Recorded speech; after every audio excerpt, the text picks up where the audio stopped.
Tak po týždni pobytu na hosteli, len na hosteli, nachádzame sa v Montanite, v meste Montanita. A prvýkrát po týždni vychádzame z hotela, pretože sme mali nejaké problémy a tak, trošku sme oddychovali po tej drobnej nehode na motorke a tak. A celkovo sme trošku nachladnutí, tak sme sa sem vydali, tak si to konečne pozrime, jak to tu vyzerá.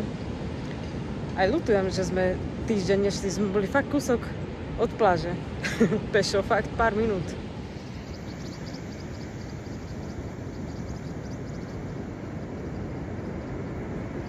Vlny väčšie, než čo sme boli pri ostatných destináciách, tieto vlny sú väčšie, tak je tu aj viac surferov, ktorí idú surfovať. To sa teší. Ten sa veľmi teší z toho, že ide surfovať ako.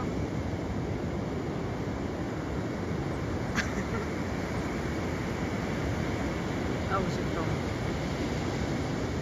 Pozrieť.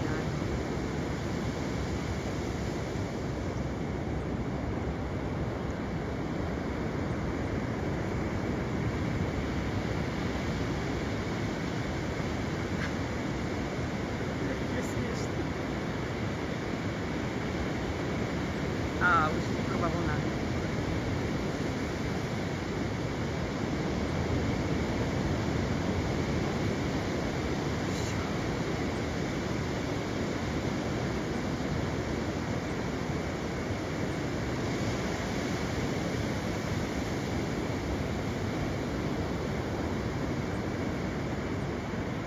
Tak toto je neskutočný jav. Po týždni sa ukázalo slnko. Wow. Tak to vyšlo dnes, tá prechádzka, keď sme až po týždni vyrazili z izby. Montanita vyzerá také kľudné mesto. Malé, pokojné. Fajn, pekné to tu je, čisté. Všetko v pohode.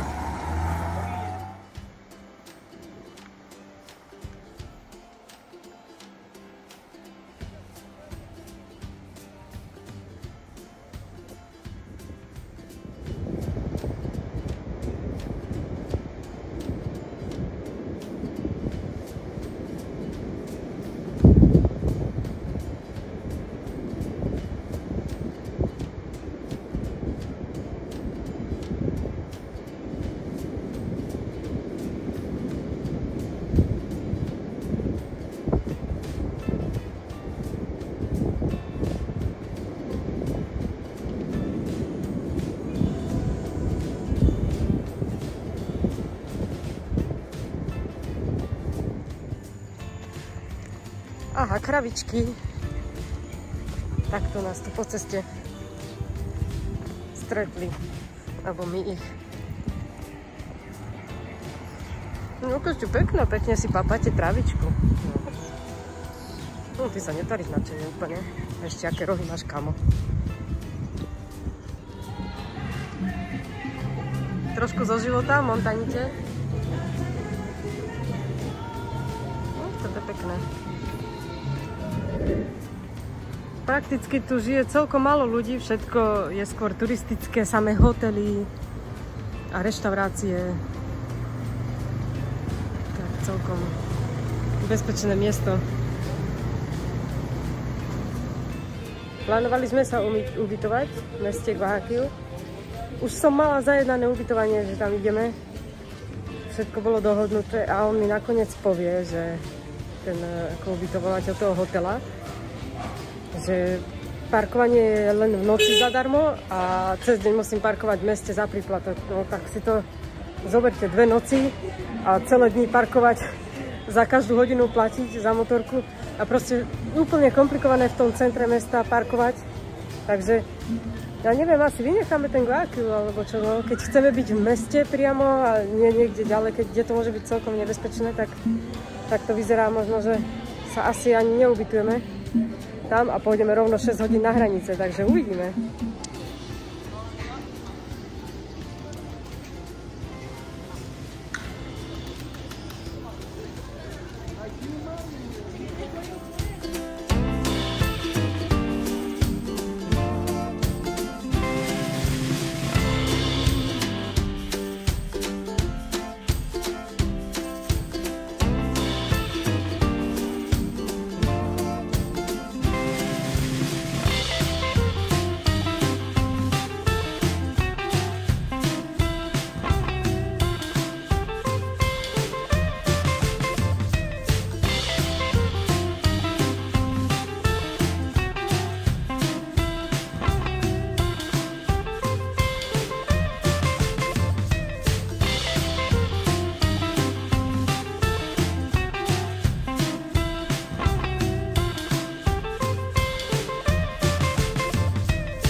Ďalšie video začínam z mesta Salinas, pretože pôvodne sme plánovali ísť do Guayaquilu, potom sme sa rozhodli ísť do Cuenky a potom nakoniec to zostalo, že pôjdeme len kúsok, len hodinu. A teraz sa nachádzame v Salinas. A tieto činžaky, to ma fakt prekvapili. To je to hromada.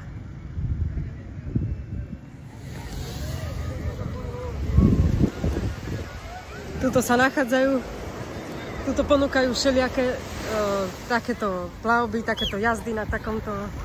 Všetko to vyjde celkom lacno. Neviem teraz koľko, ale myslím, že nepýtajú veľa za to. Všade tu predávajú džusy, kokosové zmrzliny. Je tu strašne veľa ľudí, čo mne sa úplne moc nepáči. Mám radšej také divokejšie, kľudné miesta. Ešte k tomu tuto vlastne, ak sa kúpu, tak tuto majú všade jachty, plachetnice a tak. A ja, keďže som žila na plachetnici nejaké 4 roky, tak dobre viem, jak to býva, že keď si tam zaparkujem a náhodou sa tam, nie náhodou, tak stane sa, že sa tam vykadím, tak to všetko pôjde sem, na túto pláž, takže asi tak. No, ale tu majú tie činžaky fakt veľké. Tu žijú. Neviem, no, každodenný hluk.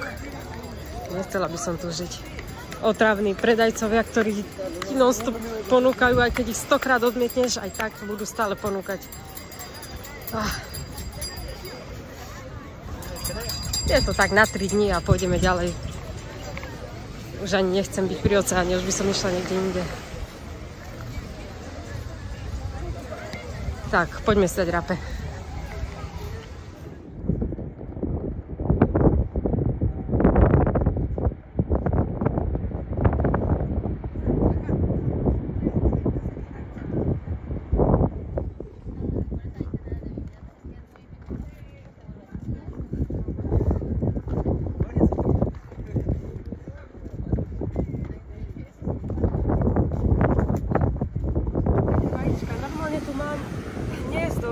Vtáčik a nové sú plné a sú teplé. Nové sú teplé. Wow, to je dobré. A čo sme tu objavili? Dobre, nehovoriac o tom, koľko je tu veľa smetí. Všade. Ale tuto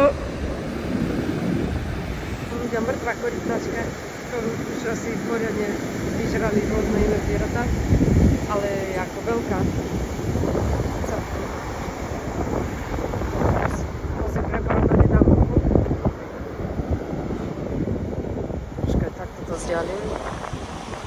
Dosť veľká, no? Tam má.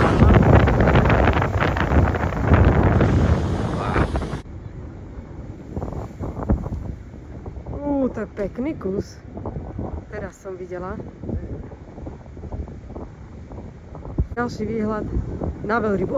Teraz som videla kus plutvy. No ukáž sa celá. Pekne sa dvihni. Čakáme na to. Aha. Zas kus plutvy. Teličko. Malé teličko.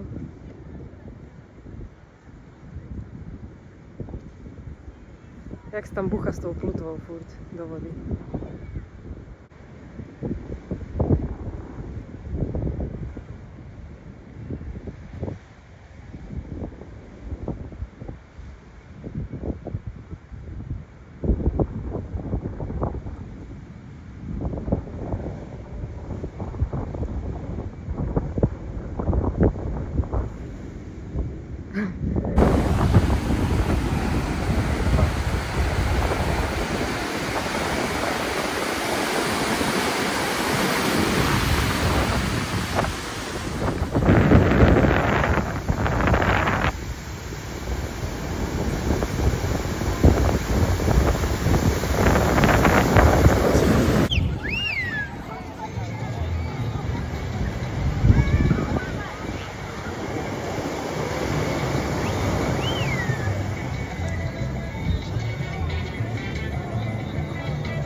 Por eso mi Dios me elegí la bendición de que a todas sus familia, me le dé la protección, que bacán, me mande por ubicación.